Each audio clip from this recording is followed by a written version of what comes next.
Welcome to Latino Free Minds, where we amplify voices, uncover truths, and champion justice. This is the second episode of our Watchdog Series, where we shine a spotlight on the unsung heroes of our communities, everyday people standing as watchdogs against local corruption. A watchdog is more than just a title, it's a commitment to vigilance, accountability, and action. These are our neighbors, activists, and advocates who keep a keen eye on local government, exposing mismanagement, challenging abuse of power, and fighting for transparency. From grassroots campaigns to bold whistleblowing, they're making a difference, one courageous step at a time. Today, we dive into their stories, their struggles, and their victories. So stay tuned as we explore how these community watchdogs are protecting our rights and holding corruption accountable. Right here on Latino Free Minds. Let's get started.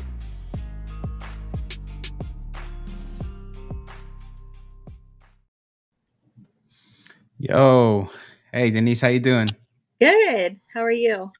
Doing good, doing good. I think Danny had to switch something out. That's why he kind of disappeared on us. But thank you for coming back on the show.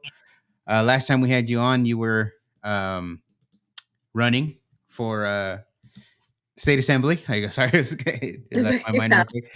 Um, how did that all go for you? Just give us like a little recap of what that experience was like, and then we'll get into all the current stuff. It was intense. I was a first time runner. I had a very short amount of time. Usually people campaign for a little over a year. I had about 9 months and $40,000, but I walked out with 46% of the vote in a plus 25% Democrat district. So we actually had the highest turnout for a Republican candidate since 2010. So we did great, I think.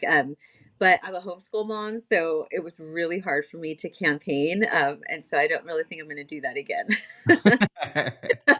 I can imagine. I mean, I homeschool as well, right? We homeschool and we got full time jobs, so it gets hard.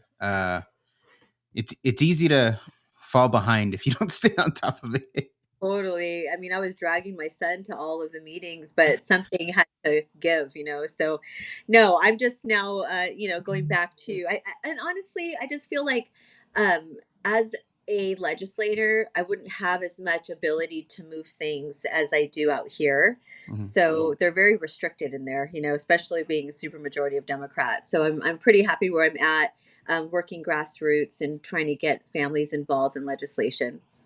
Would you, before we move on to current stuff, would you say the person, what was her name, Rhodesia? Is that the person that won? Something like that? Yeah, Rhodesha Ransom.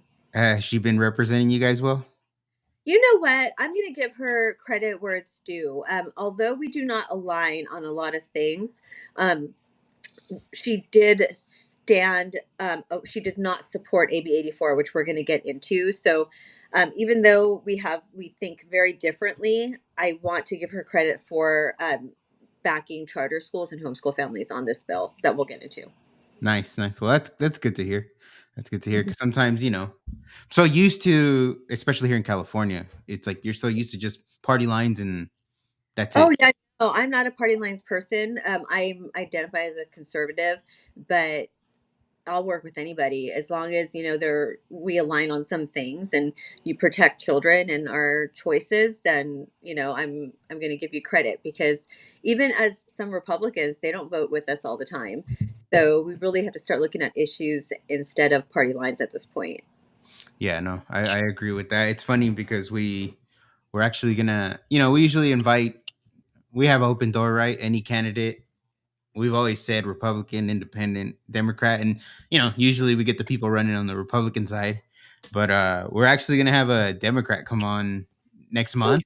So, we'll see what he has to say. But, I think like you said, you gotta focus on the issues and not the party line because, there's plenty of Republicans that have disappointed and it has nothing to do with that. But yeah, we'll see how that goes. Yeah. So, you've been up in Sacramento, you've been doing your grassroots things. I think you were doing some was it voter ID kind of initiatives and stuff like that. How's Yeah. all that going along? And then we'll just kind of get into it. My plate is so full right now because I just can't accept the things that are happening in California. And I think a lot of families and people need to recognize that there are no lobby groups for families in Sacramento. There are none. There's only Mm. special interest groups. And so we're the only ones who are going to be able to bring our issues to the table and negotiate with legislators. So we do a couple of different things. We have two different arms. One, we have Grassroots California Action, and that is a like a parallel GOP where we train people on how to knock on Democrats' doors. We train them on how to collect signatures for ballot initiatives, and we push the new ballot initiative that's going to come out to support voter ID with Carl DeMaio. So we have a lot of things going on to get ready for 2026. And then we also have Freedom Angels, and that's a separate entity that focuses on legislation and policy at local and state levels. So we really, I mean, the people of California want voter ID. We see by overwhelmingly people do support that action. We should have it. And so we're working with all the different networks in California to get that on the ballot and train people how to go out and collect signatures effectively. Yeah, I didn't. I did see that. I think it was Berkeley and I forget who else. L.A. Times maybe they did a poll, Mhm. and 71% of voters uh, agree that if there was a voter initiative on the ballot, they would vote for it. So it kind of goes back to what we were saying. It's not even about party lines. It's about putting something in place that makes sense and the people want. Yeah, and honestly, like there's going to be some areas in California where Republicans not going to win. And so we have to make the decision, are we going to support a progressive Democrat or are we going to support maybe someone who's a little less extreme and more moderate and give the Republicans something to work with. So we may not, when we say we'll never vote for a Democrat again, if you're in an area, California is top two, so it could Hmm. be a Dem race. We want to make sure that we're not just giving our vote to the progressive because they're going to have millions of dollars poured into into that system. So, although I don't agree with the Democrat policies in my district, say there was like a super extreme progressive who was here, someone like Scott Wiener running, I would rather support the Democrat we have in office versus someone like him. I think everybody. His constituents love him, so we're not going to get rid of him. Scott Oh Wiener's man. going to Congress. He's already ready. The legislators are ready for him to leave. Yeah, So I and saw. honestly, he can do less damage here in California if he's up in Congress. Yeah, I saw he was gonna maybe run for Nancy's seat. Oh no, he's running, and Yes. he's fully intends to win that race. Okay. How's it going, Danny? Okay, I'm back. Can you guys hear me? Yeah. Right, I had to switch some things around. No, but Denise, I wanted to ask you something. I heard you guys talking a little bit about the experience and your run for the assembly. So I want to get your take as far as what you learned and what you saw, because in this regard is when we're out in the streets and we're talking to people, there's a lot of people that agree with what we're saying. Their values align a little bit, well, a lot more with the conservatives, and it's not reflecting on the voter outcome. So, and on top of that, the people representatives representing us, a lot of the times they'll say that they have conservative values, or they might say that they're Republicans, but the way that they're making decisions and voting doesn't reflect that. So, have it, what, in your opinion, why is that? Do they succumb to pressure from somewhere else or something that makes them, not follow you those conservative values, or what's going on there? So I know there's a couple of legislators, Republicans, that sometimes vote with the Democrats on bad bills, right? Like sex ed and kindergarten, like that kind of stuff. Hmm. A lot of times they feel like they're running in a district that maybe they'll lose their support because California is we're pretty liberal. We're not all blue, but we're pretty liberal. So a lot of times they feel like I have to write the fence. Now, one of the jobs and responsibilities of um, the the Republican whip in the Senate, which is Brian Jones, his responsibility is to keep the Republicans in line. And so when there's been a couple of votes, and I kind of like tweet about it, and I'll have like one of the Republicans call me. He's like, "Hey, why are you attacking one of our guys?" Like, it's not an attack. Stay in line. You know what I mean? Like, if your base is conservative, voting for something like sex ed in kindergarten, you're going to lose your base. And so the responsibility lies on us as constituents to contact our legislators, because if you're not contacting them, they don't hear from you. They think that you don't care. You're checked out. But also having the Republican whips in the Senate and the Assembly really start keeping their guys in line and say, hey, it's okay to be moderate sometimes, but there's just some things that we shouldn't be budging from, and that is the protection and of our children and their innocence. So I know probably know who you guys are talking about, but we really have to, contact our legislators, let them know that you're unhappy with some of the things that they're doing, so that way they understand that they will lose their base. So, a question on what you just said, because we hear that all the time. We hear, call your representative, tell them how you feel, and stuff like that. And I'm gonna be honest with you, when someone says that, the impression that I get is that it's really not gonna do anything. Hmm. So, how and you're saying it right now, so it leads me to believe that it does make a difference. So, maybe people that are listening to this that hear that and think what I always thought when someone would say that, hey, call your representative, and tell them what you think. It it really doesn't make a difference, and you should set some time aside, to really do that. Oh yeah, look, honestly, this is all our fault for where we're at. It's Hmm. the legislators' fault, right? Because we vote these guys in, and then we just don't even pay attention. And so, how would you feel? How would you act if you have a position where you can't get fired, nobody's calling you, and you're making bad decisions? You're going to just keep doing what you want to do.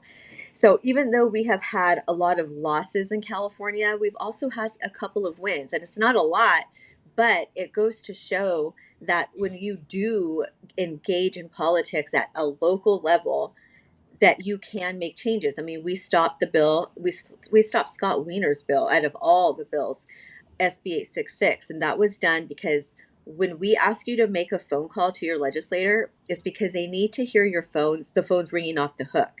If it's quiet and nobody is engaged, of course they're going to do whatever they want to do. So it's our responsibility to engage, and we have one. Like I said, we have one SB 866.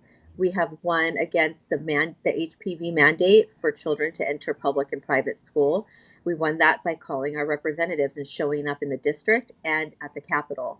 But unfortunately, people don't do anything unless they're uncomfortable, right? They're like, Mm. they feel comfortable, they don't want to get engaged, they don't want to participate. And so until people start engaging and making sure that the legislators know who they are, they will do whatever they want to do. Mm. No, yeah, that's true. That's true. Until it starts affecting you, then you go, "Hey, whoa, Oh, what's yeah. going on?" And I think you know, COVID was one of those times with the vaccine mandates and all that, and That you was know, fun. Yeah, yeah, at the Capitol, and I mean, we had barbers cutting hair on the sidewalk because Gavin said that they had to shut down. We're like, nope, let's cut hair on the sidewalk of the Capitol and let them see that they can't tell you not to work. Those times, people were very uncomfortable, and that's why we had 10,000 people at the Capitol, because they were upset. But for some reason, there's not that type of energy when it has to do with our kids.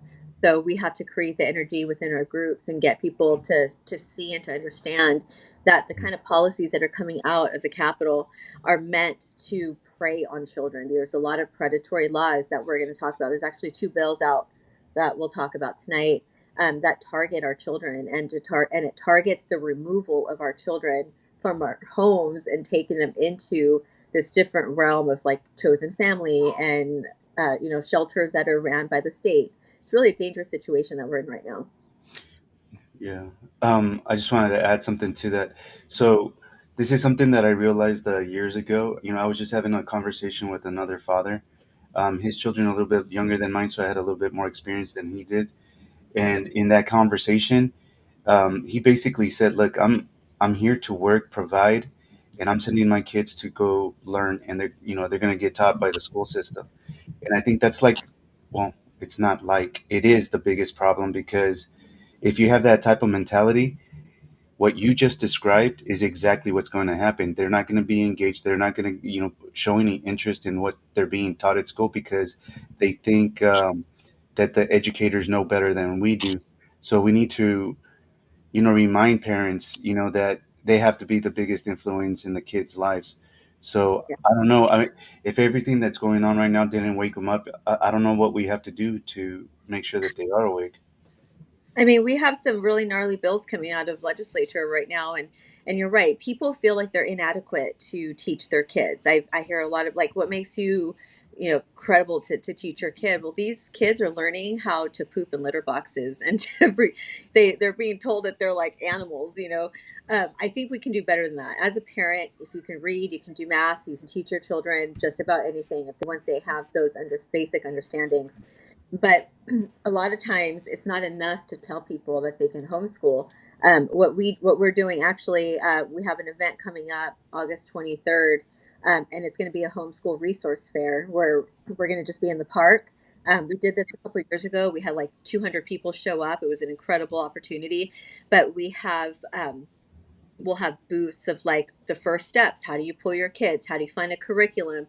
How do Mm. you track grades? All of these things that people are so scared of, we're going to introduce this to them so that way they feel more better equipped to go home and say, okay, we're going to take the plunge. We're going to pull our kids. And with the bills that are being introduced right now, I think a lot of parents are going to feel like their backs are against the wall and they're looking for stuff like this. Hmm. Yeah, and then we bring up Scott Wiener, and it's like it's not just people think, oh, you guys hate his lifestyle. It's like, no, the bills that he's introducing, a majority of them, if not all of them, I feel like remove parental consent, or it's just, yeah, it's targeting the family, it's targeting kids. It's kind of weird. Um, so Lowering the age of consent too. yeah, Yeah. it's stuff that any parent that, if they're paying attention or they know that that's happening, I think they'd be more vocal. But it takes a little bit of, kind of to what Danny was saying, a little bit of effort to kind of get everyone in the loop because these things aren't talked about. So it just you know goes over everyone's head. Well, that's why these laws pass because nobody knows. There's like 2,000 bills every legislative session, and we're a year-round legislature. It's almost impossible to pay attention to everything. I mean, we're going to talk about one of the bills that slipped through all of our cracks. Like none of us knew about this bill until yesterday, and it's a really big deal. So people, even when they are engaged, they don't know. And this is again the responsibility of a legislator to come into the community and say, "Hey, I got some really controversial things happening. Like, how do you feel about it as a constituent?" That rarely happens, but when it does, when your legislator has a town hall, this is where you need to be to go and ask him questions that concern you. And with Scott Wiener, a lot of his laws are very, I mean, so predatory. They target children, they target women. He had a bill signed into law in 32. We were working on it for like 3.5 years, and we introduced SB 311 to kind of course correct. And Scott Wiener said, it's only three rates. Like, it doesn't need to be fixed. And we have the data showing that, like, and this bill allows men to transfer into women's prisons. And our bill was asking, like, okay, we're not saying get rid of the whole system, even though I support that. What we're saying is if there was an inmate who was convicted of a violent sexual crime against women and children, then they're not eligible to go to the women's facility. He fought that tooth and nail. He said it was discriminatory and it was just three rapes. It wasn't a big deal, even though there's way more than that and way more issues than that. But they made this into like a hate bill, and it wasn't. But he's one of the most feared legislators right now because he controls the Senate money, the Senate purse. So nobody wants to go against him. So hopefully, I mean, he gets out of here, and like I said, he's going to win the Congress seat, and he can do so much less damage in Congress than he can in our legislature. What he's done is actually awful. And you're right. He's created policies that lower the age of consent, that remove parental rights. It's just been an awful season with him here in California. Yeah, no, I think you're right. I think, yeah, if he does move on, he's gonna have a hard. I think it's probably better for California if he does. So hey, good luck. But if you want, you referenced the bill. You said that slipped through the cracks on everybody. If you want to expand on that one, Yeah. what did we miss? Because if you missed it, I All of missed us missed it. it. All of us. We were on a call today. There was like 40 people on there, and nobody even knew about it till yesterday. So it's a big deal. It was like a sleeper bill.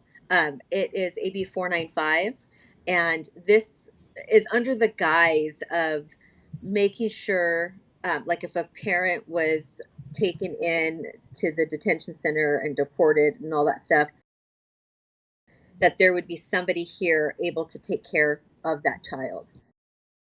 As it's a simple form that somebody has to fill out, and it's just the child's name, date of birth, your name, and your driver's license and address. And that little piece of paper will then provide that person guardianship over that child. It doesn't have to be a family member, it could be a 5 times removed family member, it doesn't matter. It's just one piece of paper that that person can turn in, and they will be able to make medical decisions for that child. They'll be able to make educational decisions for that child without any due process. And if the parent can't, if the parent doesn't have their signature on this form, there's a checkbox that just says unable to locate parent.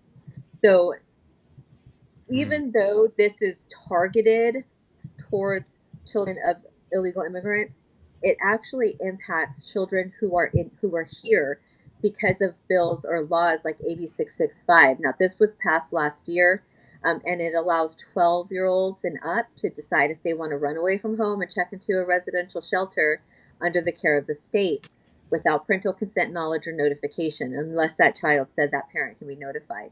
So now you're going to have a perfect storm of 12-year-olds, and this pairs with the next bill that we'll talk about. But and again, this is like, I would encourage people to like really build a map of all these bills so that way you can understand like where they're trying to go. But so now you're going to have a 12-year-old able to go to school and say, I don't feel supported by my family, I want to move out of there, I want no contact. That's the biggest thing right now on social media. I want no contact. Hmm. That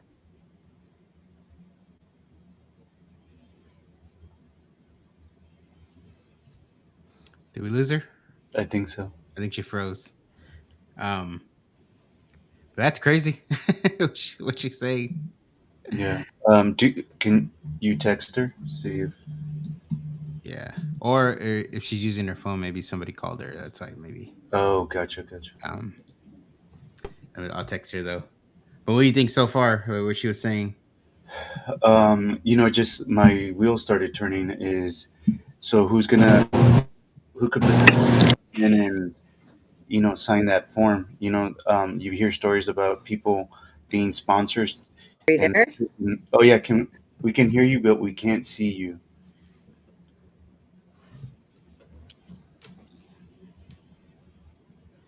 She'll jump back in. What were you saying? No, it's just like you hear about sponsors, for illegal immigrant children, Mm-hmm. and there's just sponsors waiting in line to take them in, and then I think I heard that there's like they found that one sponsor has like 20 kids or something like that, something. Mm. Mm-hmm. So it just makes me think of that again. Is Yeah. Yeah. And again, predators already lining up is what I'm saying, to sign this type of paperwork and take responsibility for a child. yeah, and that's something that we would have to look up. It's like who's introducing that in the in our legislation that's a priority or something that they want to pass. You know what I mean? Yeah. So you're right. That's something to think about and consider. It's like if someone can just sign that paper and then boom breaks up your family, then it's crazy. No, we lost her again. But yeah, I'm gonna have to definitely look into that one. Let's see. The question. Oh, there you are. Is she back? I can't hear anything. Oh, you can't hear anything? Nothing. 1, 2, 1, 2. Live show. Ta ta. No, but what were you gonna say? Just a question. She said that Bill snuck through. So, how do bills sneak through and not get caught? Is it that they're submitting so many? She said that there's 2,000 a year or something like that. So, is it just that there's so many being submitted that some fall through the cracks, or how does that happen? I think I think it has to do with. Can you hear us? Oh, she's dropping out again.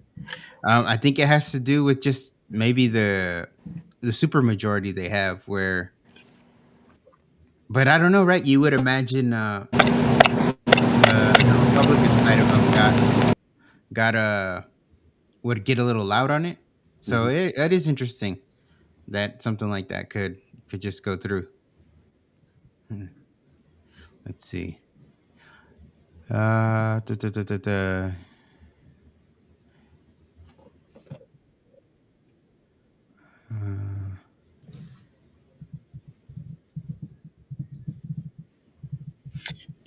Uh, While she's getting back on, another focus that that not probably that we should have is, broadcasting this a lot more.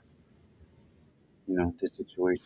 yeah, Um, I remember right before the election, it was a big deal. A lot of Scott Wiener was on the news quite a bit, and after the presidential election, everything kind of fell off.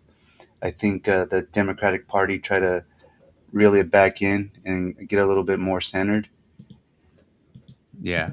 Oh, I see her. There. Hold on, hold on, hold on, hold on. I think you're muted. Oh, is she muted? How about now? Does that work? Oh, Yeah. now you're there. There. Yeah, The minute I start talking about these bills, Damn it. You yeah. damn liberals. I know. Oh my gosh, that was like frustrating. Anyways, so yeah, AB 665. Schools can facilitate the child's move, and then they can also take guardianship without any type of due process. So AB 495 was heard yesterday. None of us knew about it. And it's going to be heard again. And I don't have the date yet. I have to look on Legiscan. But it's a serious bill. And all of us are just like scrambling right now trying to figure out how we're going to stop this. So hopefully it gets amended, and if it does, it's going to go back to the assembly, and we'll have the opportunity to fight the bill there. Denise, I've got a question. You said that it snuck through, right? So, and you mentioned that there's over 2,000, bills submitted in 1 year, right? So, when you say it snuck through, how does it sneak through? Are you saying it gets sneaked through to a certain point where they begin to vote on it, or sneak through as in past? What? How are you referring to it? There's a lot of sleeper bills. So usually there's some type of like movement that we'll be able to tell. Like usually lobbyists can do it because they get paid to be able to go through all these things. But we're not lobbyists. We're just regular people, right? And so we look on the website Legiscan, and it'll show us all the bills that get introduced, and we're just we weren't expecting a bill like that, so it all just threw us for a loop. And we a lot of us have been working on AB 727 and AB 84, so it slipped through. It was just like one of those weird things that we weren't able to catch in Legiscan. But it was real quiet. Nobody was talking about it. No legislators were talking about it. The author didn't make a big stink. So it was just one of those ones that a freak accident. So we have that. The next one we have is AB 727. This is a super dangerous bill. This will mandate that schools provide the Trevor Project resource to children 13 and then adults up to 24.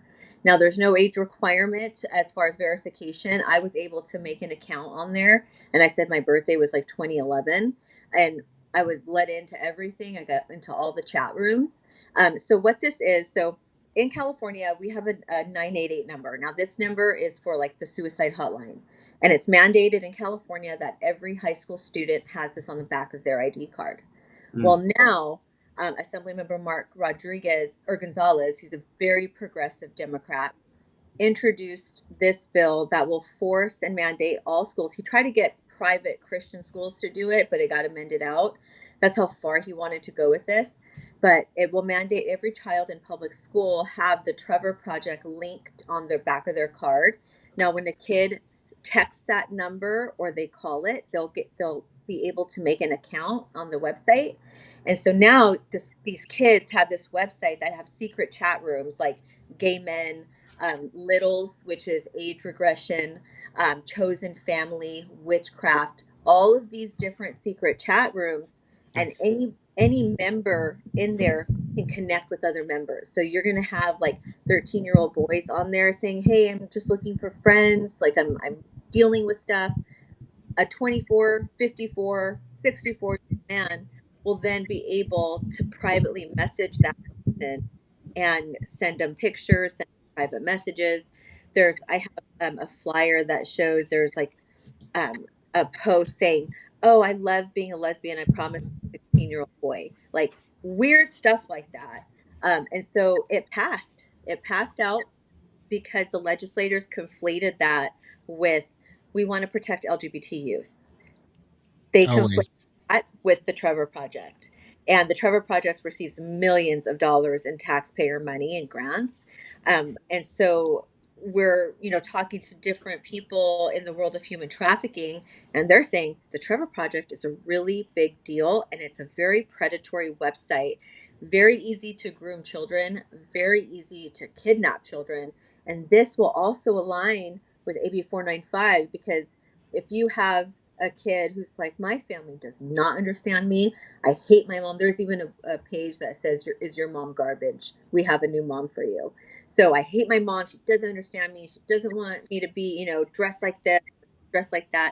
They can then go into these sites and say, I hate my mom. She did this to me.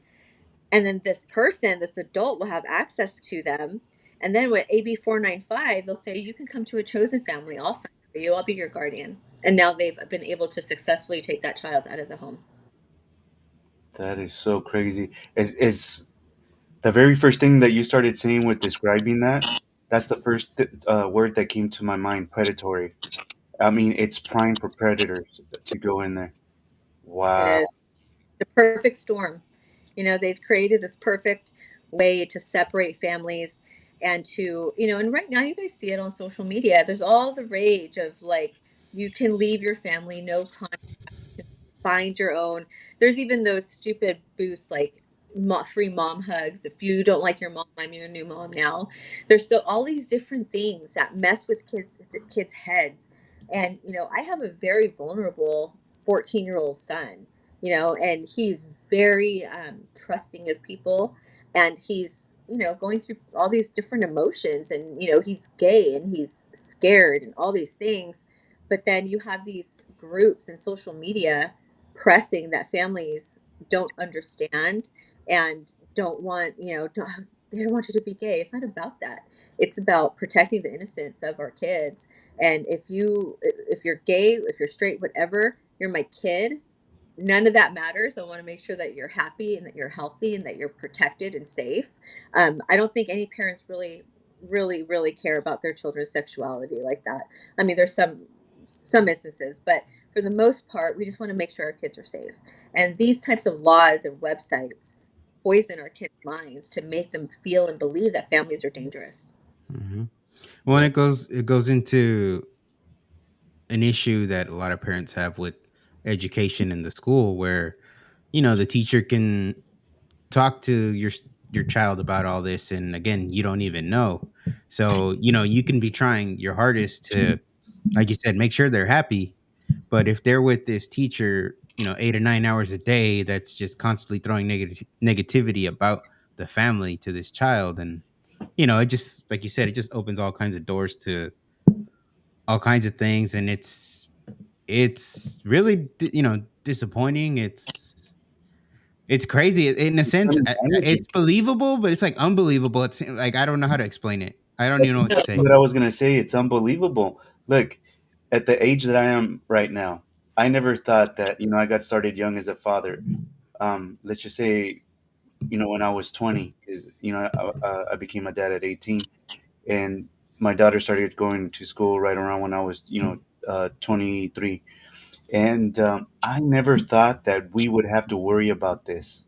It never entered my mind. Why aren't we talking about, the grades?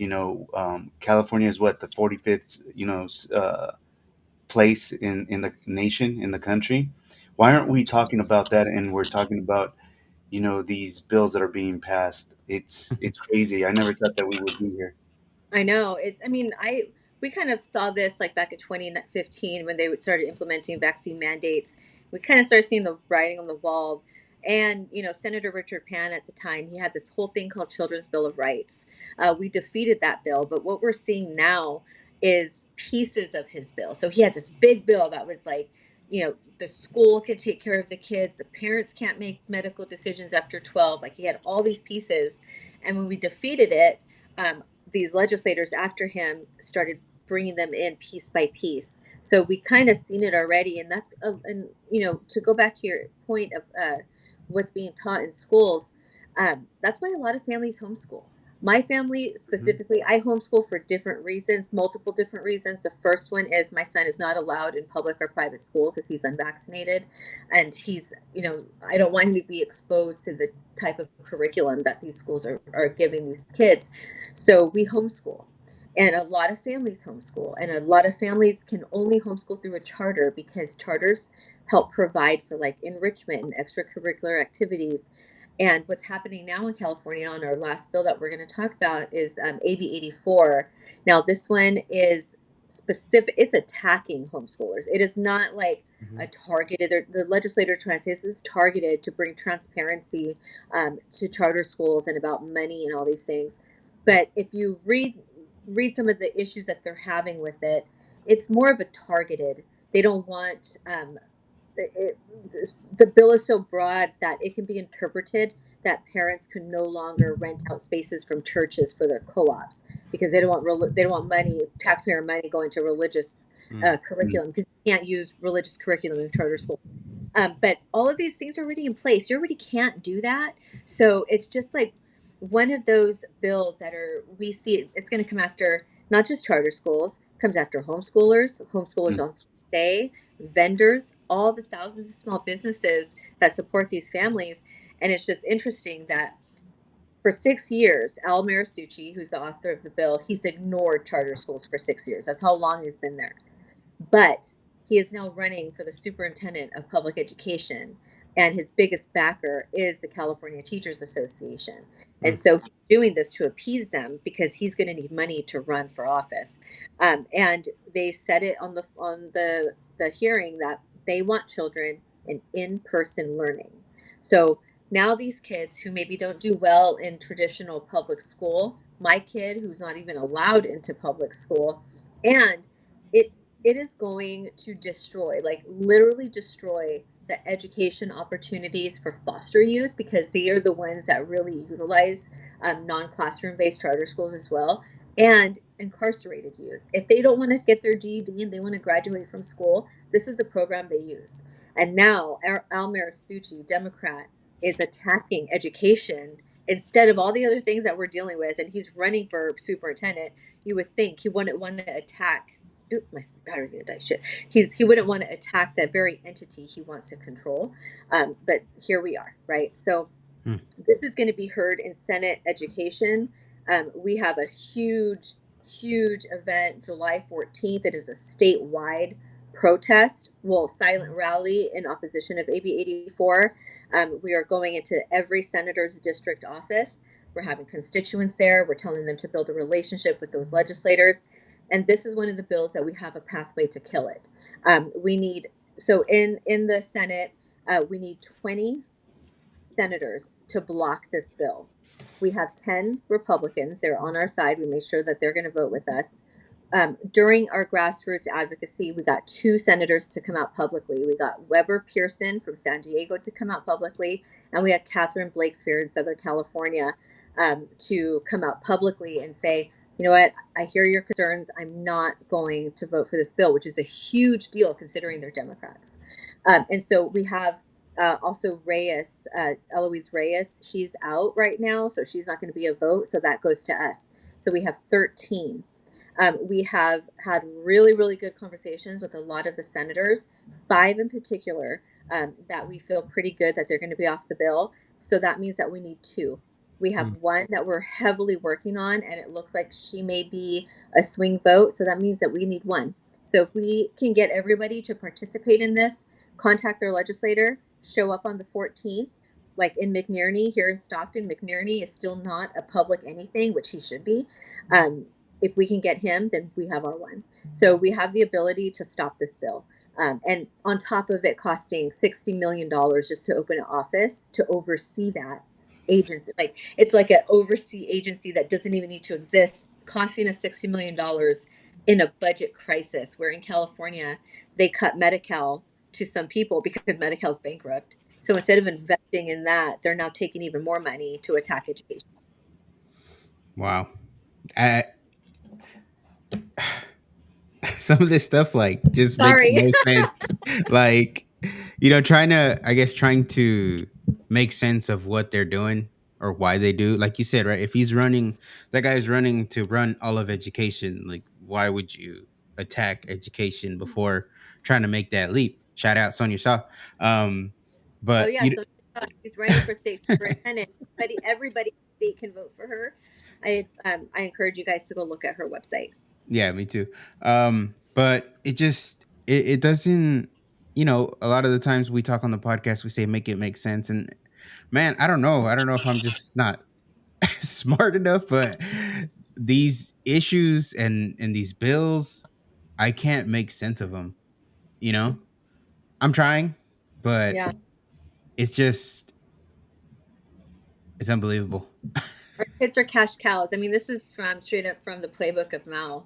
Like control the children, and you build yourself a little army of children, and you remove the parents from the Mhm. equation. I mean, this is the Children's Bill of Rights. California, at 12 years and up, have medical privacy. They can get abortions without parental notification. They can even go on. They can even start the process of medically transitioning. I mean, kids have almost basically full autonomy to do whatever they want, yet they create laws that say, you can't vape because, under 26, your frontal lobe isn't developed yet they're passing all these kinds of laws that really remove children from families. So when people are talking about separating families, they need to look at California, because this is the Yeah. map of what the nation will look like, because how California goes, so goes every other state. And the goal is to separate families. That's what they want to do. You Sorry, used to, no. talk about stuff, and then people like they just don't. It's a lot. It's Mm, very easy to have to deal with all this stuff, but this is the where we're at in the state, and yeah. why people don't know what's going on. It's a lot. It's a lot to follow. No, and it's like you said, right there, you can't vape till you're 26, but you can do all this. It's like another one of those things where, like, I can't make that make sense, but that's what they're rolling with, you Yeah. know. Um, yeah, it it's not shocking, but it does. What do you call it? It when you hear all this and you realize, like, oh man, they're really trying to pass all these kind of things. It just, I guess when you say it out loud, it's like, oh man, you know. Yeah. I don't know. I don't. And okay, so I like to think that I'm not a pessimist, I'm an optimist, right? So when you start hearing about all these different things, it kind of does put you like in a negative space because you feel pretty helpless, right? But going back to the point that you made, reach out to your Mhm. representatives and stuff like that, and make those phone calls and make your voice heard. Make sure that they know that you're paying attention. Basically, that's what we need to focus on in order to turn this around. I don't see any other solution other than that. And you know, okay. So the good thing is that we are talking about it. Okay, talk about optimism, right? So we Mhm. are talking about it. We are starting to pay attention to it. Hopefully, other people start paying attention to it. Um, but it always brings me back to that point where I invested so much time of my life, knowing all these stats for sports and things like Oh, that. mhm, And this is what's happening in our backs. You know, mhm. it's like we need to. Oh, there you are. We need to let all that other stuff go and pay attention to this. It's like we're getting fooled, and we need to open our eyes. Yeah, all this stuff is like, if people don't get involved, this stuff's gonna pass. You know what I mean? Like minus AB 84, that we have some pathway just because the legislators use charter schools for their kids. That's really what it is. We have one Mm, senator like, I'm not going to be the CTA charter school killer. They know that this is all politicized, and it just pisses me off that they've politicized our kids' education so much that they're willing to take away the opportunities, and they say, oh well, public school kids don't get to do that kind of stuff. Well, maybe they should. Maybe instead of all this money going to administration and CTA and all these other organizations that couldn't care less about our kids.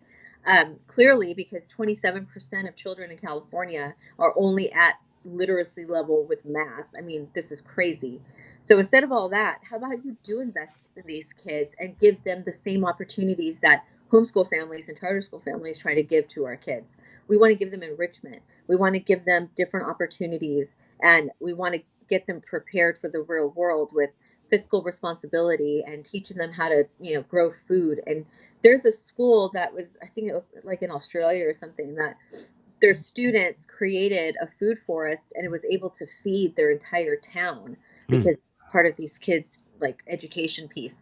So instead of trying to force kids into a public school system that does not work for everybody, how about we reinvest in our community and give these public school kids the same opportunities that charter school kids get?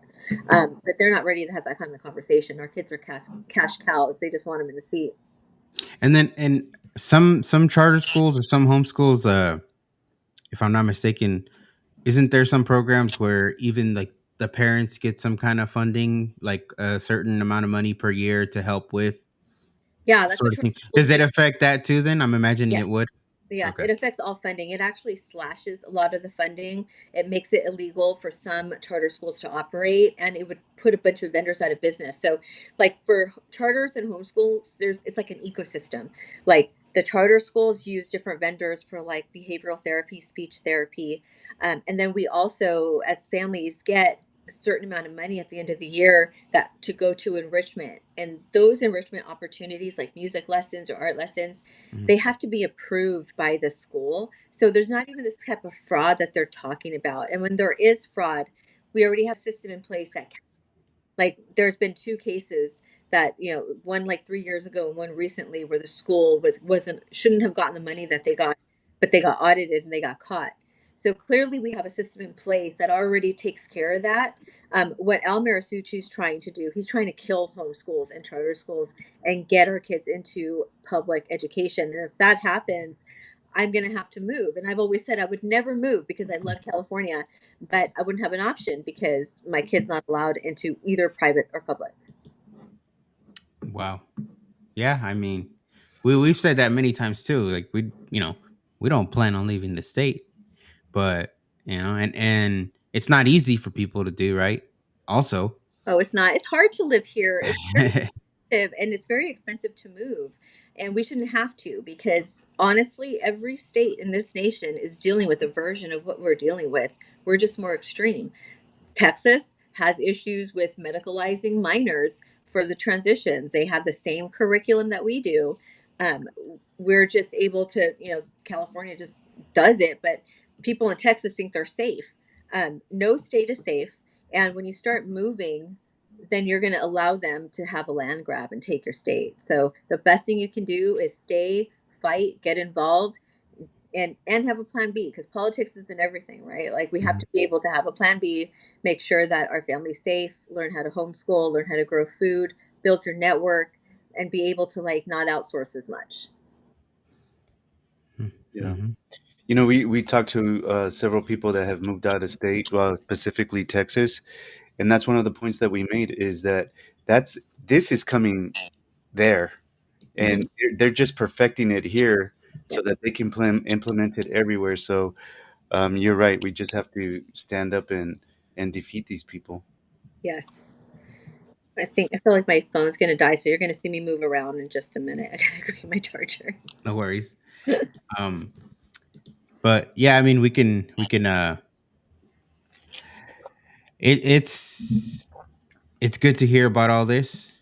Like you were kind of saying, Danny, right? It's like, oh, wouldn't imagine you'd have to be talking about this kind of stuff, in your lifetime, but here we are, and we hope that that bill does get killed, and that people are able to choose, what school they want to send their kid to, whether it's charter, private, public, you know what I mean? Whatever the parent deems to be fit for their situation.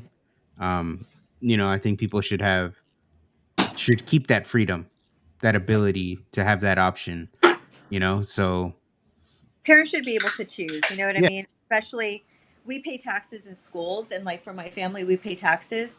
We can't utilize the school system. And so, why go after education right now? With all the things happening in this state, we are broke. We're in Yeah. $20 billion deficit. We're at the bottom of the totem pole when it comes to education. Our structure is damaged. We saw that with the fires. All of these things happening, and this guy decides to attack charter schools and homeschool families. It's clearly for his political run.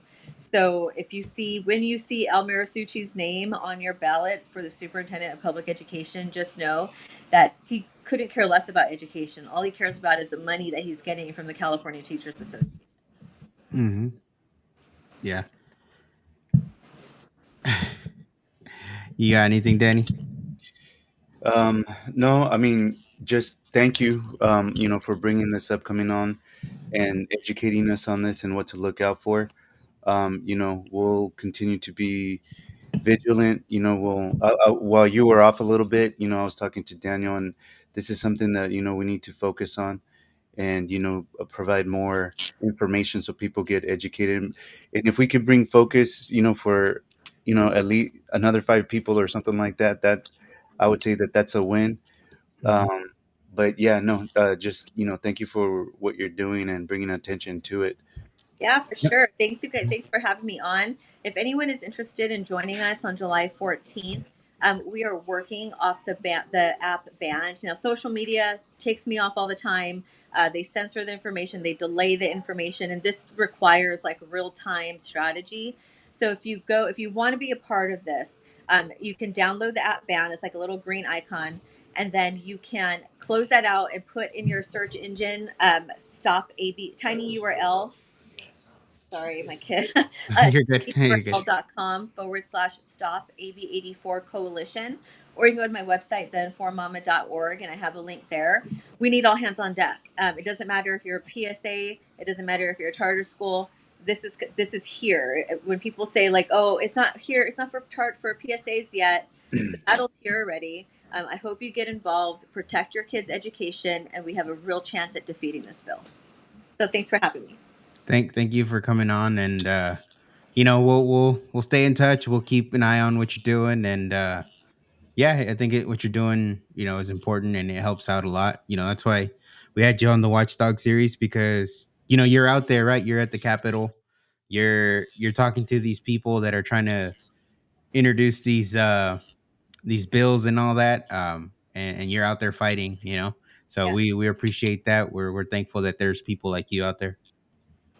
Thank you. And I love the new series name. Watch. Good. All right. Well, Thanks thank you for guys coming. so much. And I guess I'll talk to you guys soon. Sounds good. All right. Have a good Bye. one, Denise.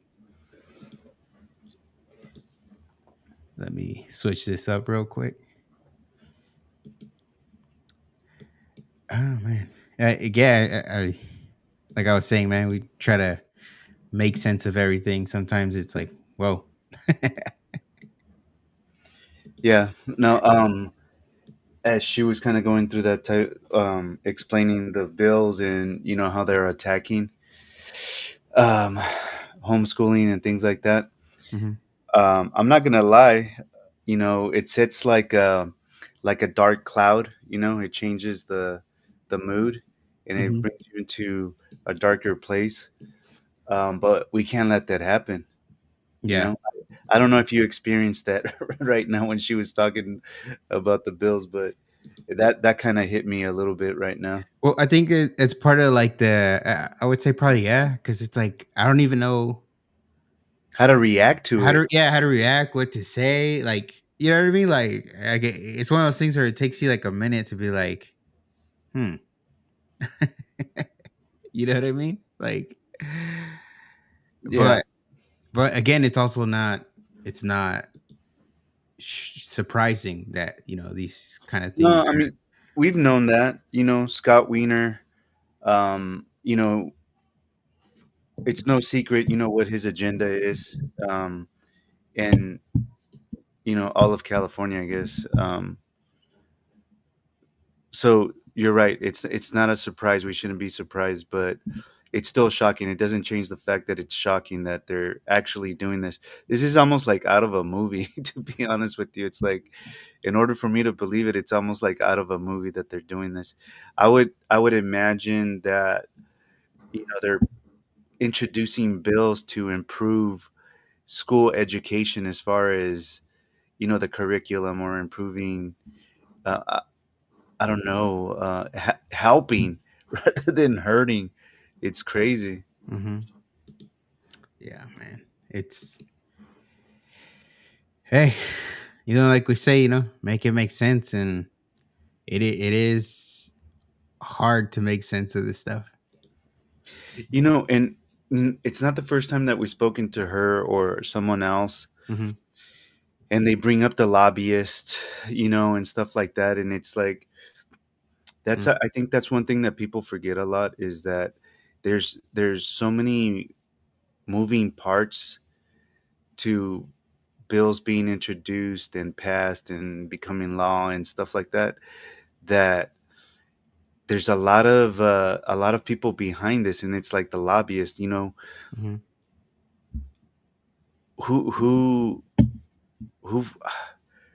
Well, and the what's their unions too. motivation, I mean, I know they get paid and stuff like that, but um I mean, for something like this, like yeah, if you're a lobbyist on this, like yeah, you have like it's a good question. Like why? Why are you lobbying on this? And the unions, like the teacher union, you know, I'm and sure they where's the benefit money coming from to support this, right? probably.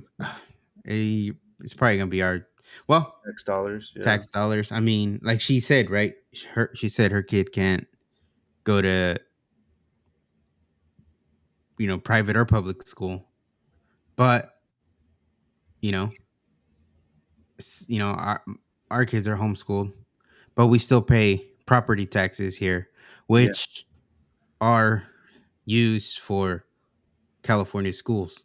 Most, I believe most of it is used for that.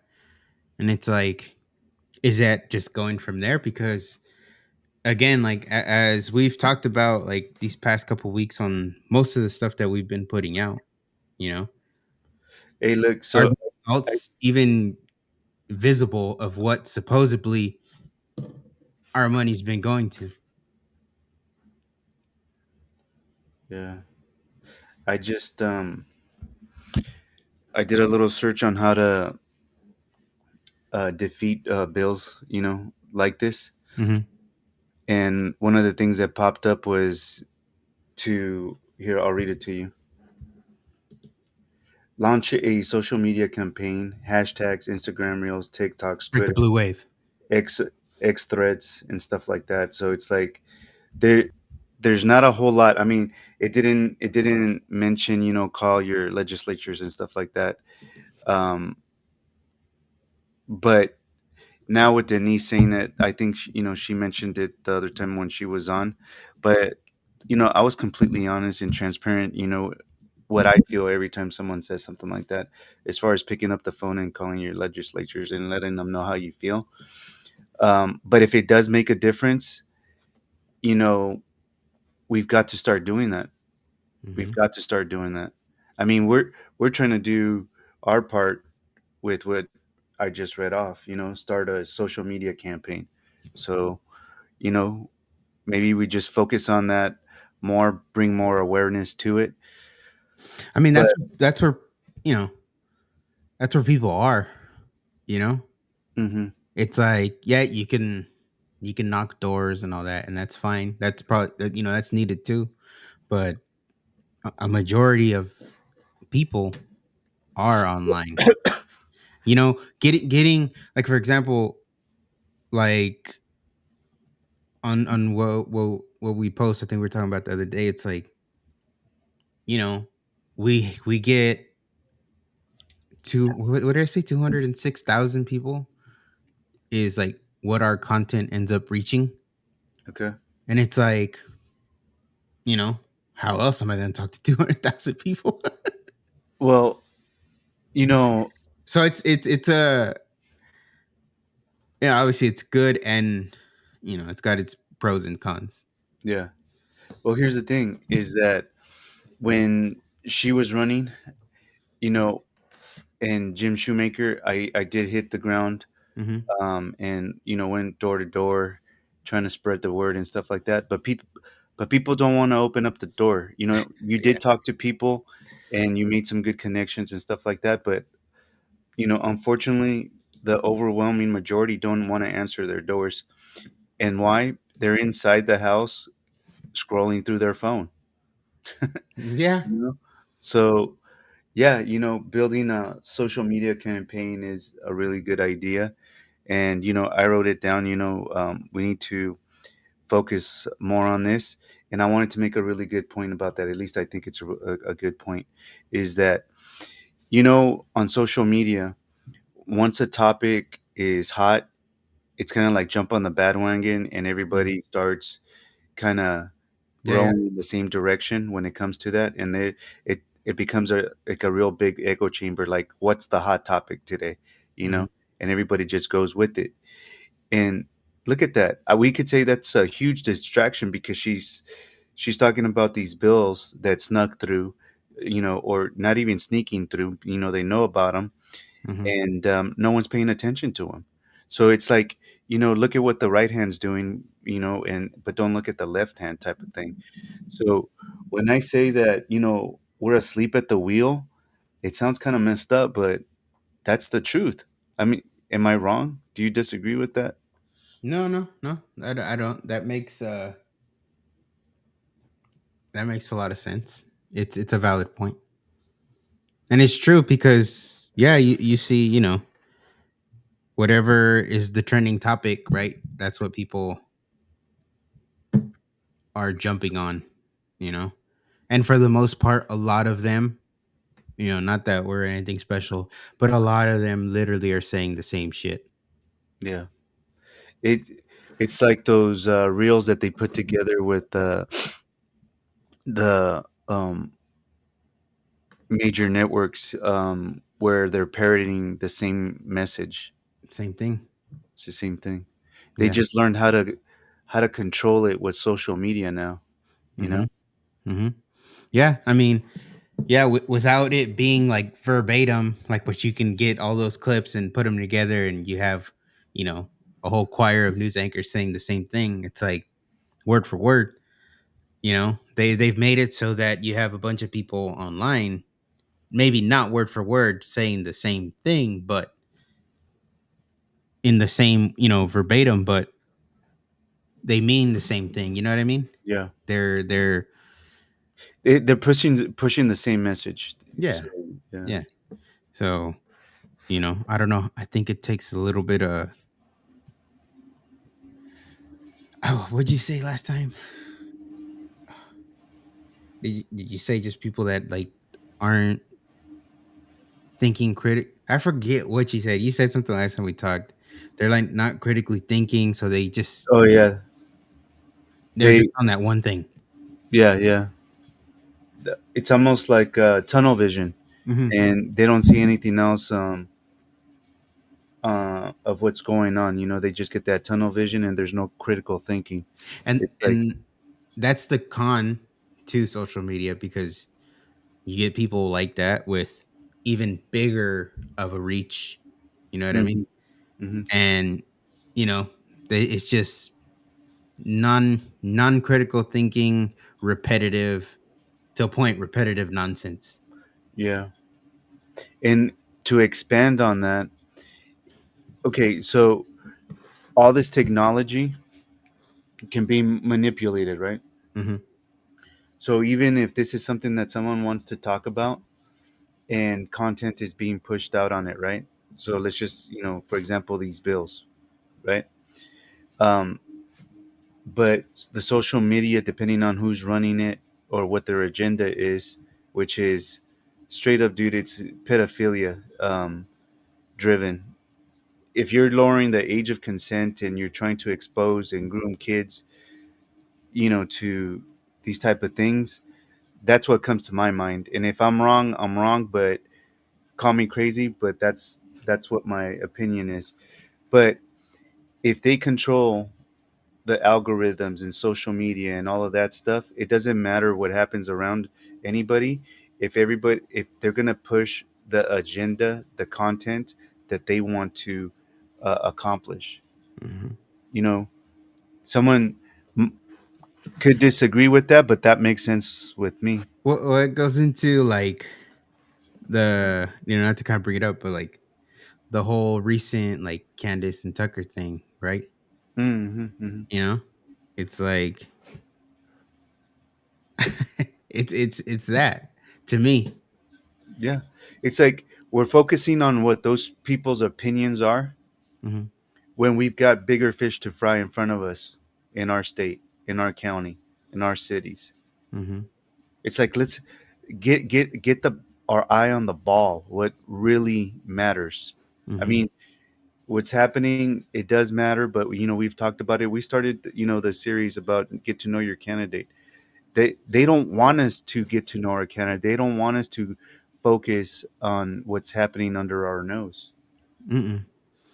No, they want us to just show up, vote for the letter next to the name that we think maybe best either fits what we're looking for, or I that's all they want. They want uninformed voters not knowing who their candidates are, not knowing what their candidates are running on. They just want people to show up and vote. Yeah. Hey, what's that movie Idiocracy? Hmm. Do you remember that one? Yeah, yeah, yeah. I It. think that's what they're striving for, man. Tell me if you remember the movie, or I don't know if you want to pull up the um Ah, yeah, no. The here I'll look. what the plot is. Um, I'll have my homeboy Grok explain explain the plot. Dude, how that movie's from the '90s, I think, right? the 1900s. The the 1900s. It's a let's see, sci-fi comedy directed by Judge. It says an average army librarian and Rita, a sex worker, are picked up for a secret military experiment. Okay, yeah, that's where they're putting the hibernation pods. They wake up and basically 500 years later, everyone is dumb. Everyone's Dumb an as a idiot. rock. Everyone's an idiot. Do you remember it now? Yeah, yeah, I remember. I remember. Yeah, he wakes up and there's trash well, here we go. Trash Hey, everywhere. Damn. they Uh, told us they told us what they wanted to do, and they did it. yeah. Damn.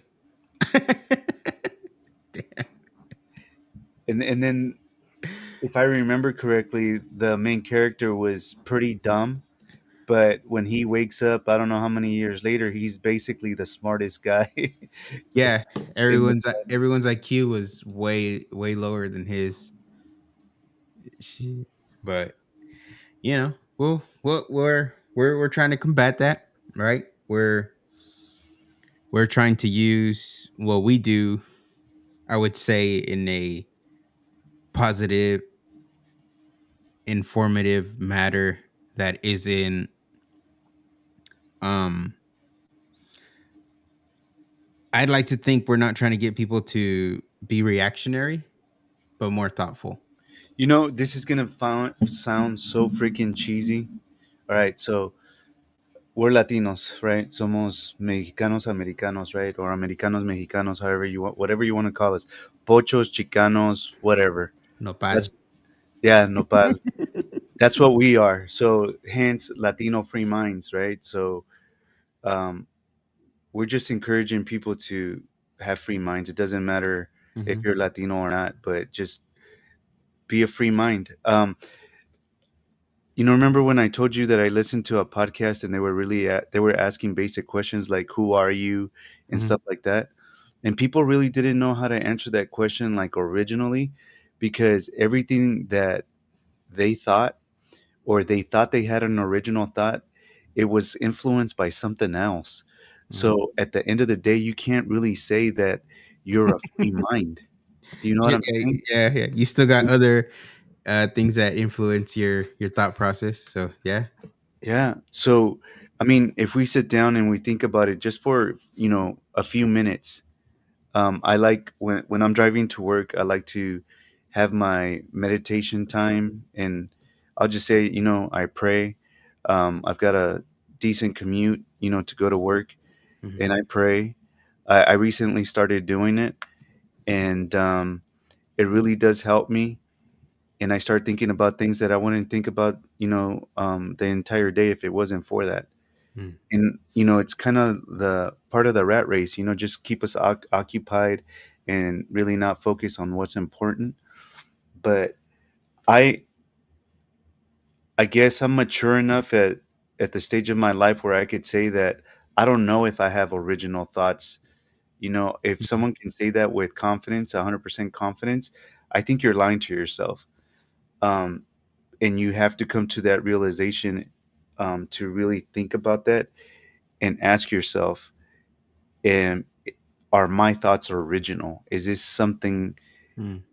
coming genuinely from me, or am I being influenced? Am I being manipulated? And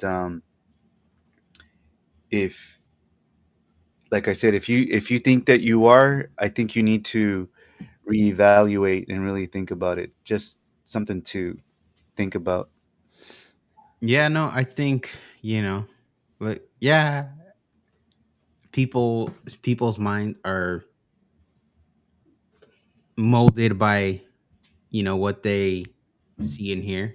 They, different perspectives, and maybe in a sense you make it your own, or it helps you come to a conclusion. But yeah, you're right. It's hard to say that you aren't influenced at all by nothing, and you're completely free minded, right? Basically, it's like, yeah, there is things in there that I think, yeah, true, you pick up from people. And I don't think it's necessarily bad, right? Hmm. Because you know when you're a child, you don't have a choice into what family or what ethnicity or whatever background you're born into. Hmm. So you're influenced by that, right? But so I don't mean it in a negative way, but more of a positive way into thinking about it and really dissecting it is all I'm saying. Yeah, yeah, and like I said, we're we're nobody special, but we try to be honest, and we try to be, again, I think we try to be thoughtful with what we do. We don't try to go with the flow of whatever is Hot at the hot moment. at the moment. Yeah, I think we try to keep it as balanced, as non-narrative as possible, but still providing you information that affects you, right? Yeah, that's relevant, and important. Yeah. So, So, like I wrote down, we need to focus on, putting out some more information in regard to this. So maybe we can talk about, shifting or adding a, some incorporating this into what we the message that we're putting out. So Yeah. No, and we got a lot of um things coming up. So we got LFM, which is this. We have the guys that don't mind us. Silva and McKenna are starting there. California Unfiltered, which is all kind of in a sense connected, right? But it's just different avenues, and where we're trying to use these platforms that are available, um, you know, to have conversations. That was the goal when we started Latino Free Minds, right? Is to make sure people make these conversations cool, so that families are talking to each other about these things instead of it being what's that word? Um, you know, Families don't have these conversations because they're either awkward or it's problematic and or whatever it could be, right? Um, but different avenues for people to listen to things and maybe get a perspective they maybe didn't have before. And it's not that we're trying to influence you. It's just, hey, think about it and whatever you decide. I think that's always been kind of how we roll. yeah, I like the term blind spots. We've got blind spots. So Mhm. in a lot of those blind spots, I mean, it could be something really important. If you're a parent, I think this would be really important for you to hear about, understand, and learn about it, right? Mhm. So it's just we're turning the mirror a little bit so you could see that blind spot, and we're learning at the same time too. So we're gonna have Chad Bianco, Mhm. get to know your candidate series, and I'm super proud and excited that we've been doing that because we've seen the difference between how many interviews have we had already? Three. Three and candidates. and the difference between the first one to the third one, we're understanding more, we're gaining more knowledge, Mhm. and the people that we have spoken to have been really knowledgeable. They've got different perspectives. Now we can see the vision that other people have, and see the possibilities. A lot of the things, I do say, hey, how is that? It sounds good, but how is that going to be possible? It sounds like it's going to take a very long time to accomplish that and stuff like that. But we're going to have follow up interviews with them too. And then, we'll cater the questions based on what I just said. It's like, hey, Mhm. that's a really good proposal, really good idea, but what's the time frame on that? Yeah. Um, and things can't get done overnight. I mean, come Mm. on. I you drive by a building that's being you know it's under construction with the state or the city, and it takes years to get done. High speed rail. Too real. Yeah. And then you see a car wash getting put up in freaking months. Mhm. It's private, and they get things done a lot faster. So um a good follow-up question is, what's the plan behind that? Mhm. Are you going to start the process to get it done, and what's the timeline? Because it's not going to be able to get done in the time frame of Yeah. you know Mhm. what they would be governor for and stuff like that. So we need to there's really good follow-up questions being built up right now. So uh Mhm.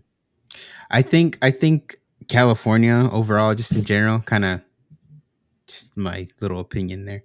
I yeah. think that a lot of the issues that we have, whether it's infrastructure or whatnot, if we used the the private sector Oh yeah. instead of government, I think a lot of that could get done in a term.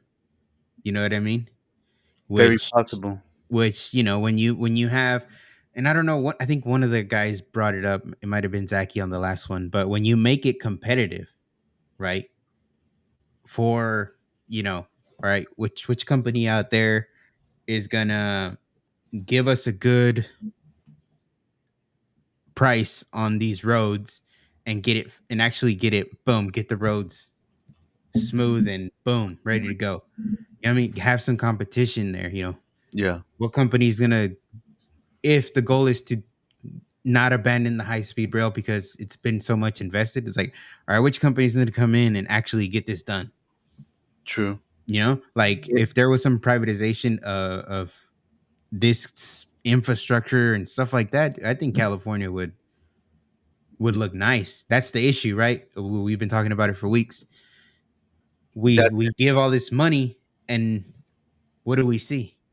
yeah, that's You know. a really good point that you just made right now because with that competition, you know, we're talking about competition with cost too.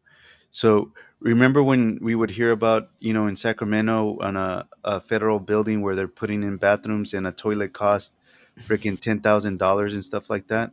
Hmm. And that's what that competition that you're talking about would breed is Hmm. competitive price, competitive timelines, Oh yeah. to complete the project and stuff like that. So, and those are things that, your everyday person doesn't really think about. They start believing the hype that, it really does take that long, to accomplish something, to get something done. But the reality is that there's so much red tape that it Hmm. it makes it impossible to get it done in a timely manner. So, eliminating the red tape, um, introducing more competition. Yeah, you're right. It I it feel like would. that would yeah, that would solve a lot. Those two things right there would solve a lot of issues in California. You know, Yeah. even when it comes to like the grid and all that, PG&E. You know, PG&E doesn't have to perform because hey, who are they competing with? If they got a majority of the state to themselves, right? You got Yeah. Edison, I think, is in SoCal, and I think there's one more, and I forget the name of it because it's not up here. What incentive do they have to be better? What incentive do they have to not raise their prices? I believe PG&E had rate hikes 6 or 7 times. I mean, I could be off in the past year. Yeah. So it's like, what's going to stop them? You know, it's like a Democrat supermajority. What's going to stop them if that's what it is? You know what I mean? Yeah. No, I hear you. I hear you. Well, I'm excited. Okay, so hearing Denise talk about those bills got me a little bit down. I'm gonna admit it, but I'm over it. Now I'm excited. We can do something about it. We are gonna do something about it. Like you said, it's not like, you know we're at some status or level where, we can really, make a difference or a dent. But I've always told you, if five people Hmm. can, hear the message, I'm good with that.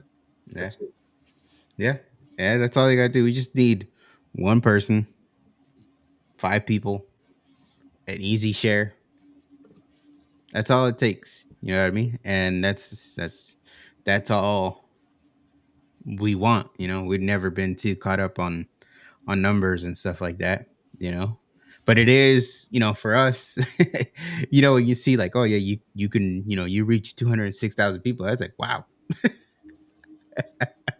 Yeah. And you know, but as long as we're able to like you said reach, it doesn't have to be big, but the message gets through, someone helps someone, maybe someone hears it when they're thinking about this or that. And if we could be a help to anyone in that way, cool. you know Yeah. without without pushing them into like, no, you have to be like this, you have to think this way, you have to agree with this, you have to not agree with that. You know what I mean? I think it's just everybody's their own mind, so to speak, right? And yeah, to get a bunch of random people to agree 100% on everything, It's not gonna happen. it's not going to happen. We got to be able to find what's the common ground and then attack that, you know? Yep. And then once that's settled, then yeah, we can start, okay, let's talk about this and how are we going to solve this.